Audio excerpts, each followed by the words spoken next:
Saudara, nasib tragis menimpa seorang balita yang merupakan putri sematawayang dari selebgram Ahnia Punjabi di Kota Malang, Jawa Timur.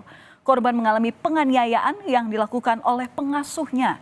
Kasus ini pun sempat diunggah orang tua korban ke media sosial dan menjadi perhatian publik. Mengapa seorang balita yang harusnya mendapat kasih sayang justru mendapat perlakuan yang kasar dari pengasuhnya? Saudara, kami terpaksa menyamarkan gambar ini karena mengandung unsur kengerian. Akibat penganiayaan yang dilakukan oleh pengasuhnya, korban yang kini usianya masih di angka 3 tahun mengalami luka di bagian kepala. Sejumlah luka ini menggambarkan betapa kerasnya penganiayaan yang dilakukan oleh pengasuhnya. Tak hanya foto korban saja, saudara, mungkin Anda juga sudah melihat di sejumlah media sosial pertebaran CCTV di kamar korban yang menunjukkan betapa sadisnya pelaku menganiaya korban. Dalam rekaman CCTV ini korban disiksa hingga 1 jam. Sangat sadis apa yang dilakukan pelaku terhadap korban ini. Lalu bagaimana peristiwa ini sebenarnya terjadi? Kejadian ini berawal dari sang pengasuh yang memberi informasi kepada orang tua korban kalau korban ini mengalami cedera akibat jatuh. Sang pengasuh menyebut korban ini mengalami memar di bagian mata akibat terjatuh. Lalu kecurigaan orang tua korban muncul saat mendapat kiriman foto korban. Dan kemudian setelah melihat rekaman CCTV di dalam kamar, betapa syoknya ia melihat sang anak dianiaya oleh pengasuhnya sendiri. Itu anak saya disiksa 1 jam lebih tanpa ada ampun. Disiksa itu dalam artian anak saya lari ke sana ke sini dikejar sampai itu anak 3 tahun tidak ada yang menolong karena pada saat itu kamarnya dikunci dan itu pada saat sahur semua mbak-mbak saya di bawah sahurnya di basement, jadi tidak ada yang mendengar. Jelas saja saudara, apa yang disampaikan oleh pelaku kepada ibu korban merupakan rekayasa untuk mencoba menutupi perbuatannya. Namun pelaku tak bisa mengelak lagi karena rekaman CCTV menunjukkan betapa sadisnya penganiayaan yang dilakukan oleh pelaku. Orang tua korban pun heran mengapa pelaku ini tega melakukan penganiayaan. Padahal selama ini sang pengasuh sudah dianggap seperti keluarga sendiri. Dan setelah kasus ini dilaporkan ke polisi, korban langsung menjalani visum. Dari hasil visum ini, ada bentuk luka memar pada bagian mata sebelah kiri, luka goresan di telinga, dan luka yang ada di bagian kening. Hasil visum ini menguatkan polisi untuk menetapkan Indah atau pengasuh sebagai tersangka penganiayaan. Polisi telah melakukan pemeriksaan pada 4 saksi, yakni orang tua korban dan asisten rumah tangga lainnya.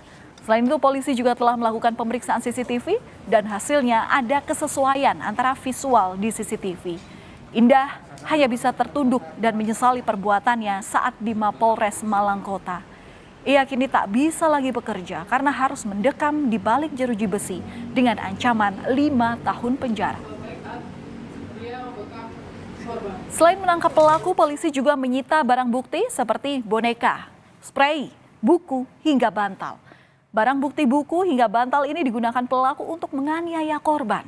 Dan dari hasil pemeriksaan, pelaku ternyata tidak hanya menganiaya dengan menggunakan buku dan bantal ini saja, namun pelaku juga menyiram korban dengan minyak gosok. Dari sudut pandang CCTV yang ada, persesuaian sama dengan bentuk kamar yang ada di ruangan yang terlihat di CCTV. Beberapa tindakan yang dilakukan oleh suster kepada korban dengan cara memukul menggunakan buku.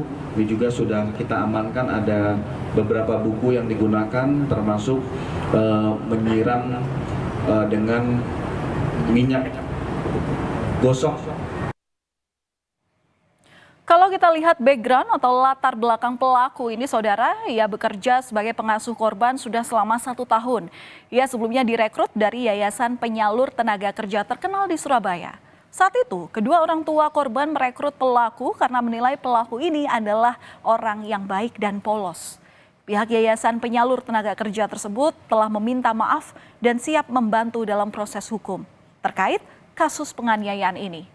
Ternyata, yayasan tersebut belum memiliki izin untuk beroperasi.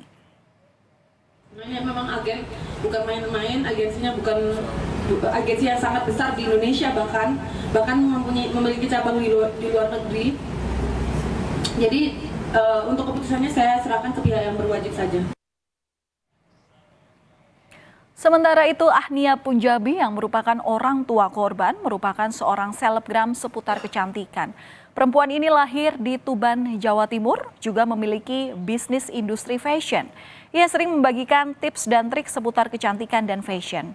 Ahnia tak menyangka bahwa akan ada nasib tragis yang menimpa anak sematawayangnya ini. Selama ini ia mempercayakan pengasuhnya untuk merawat sang anak. Kesibukannya sebagai selebgram dan kerap keluar kota membuat ia menganggap sang pengasuh seperti keluarga sendiri. Saya sebagai seorang ibu merasa terpukul. Mungkin beberapa orang banyak yang menyalahkan saya kenapa harus pakai susu dan lain-lain. Yang tahu kehidupan saya dan kehidupan saya sendiri. Jadi kebutuhan orang masing-masing berbeda-beda. Kita masih bertanya-tanya mengapa pelaku tega menganiaya korban. Dari hasil pemeriksaan sementara, polisi menyebut bahwa motif penganiayaan ini lantaran pelaku jengkel dengan korban yang tak mau diobati lukanya. Polisi juga menyebut ada alasan lain yang diungkapkan pelaku, yakni karena ada anggota keluarga pelaku yang sedang sakit, sehingga pelaku melampiaskannya kepada korban.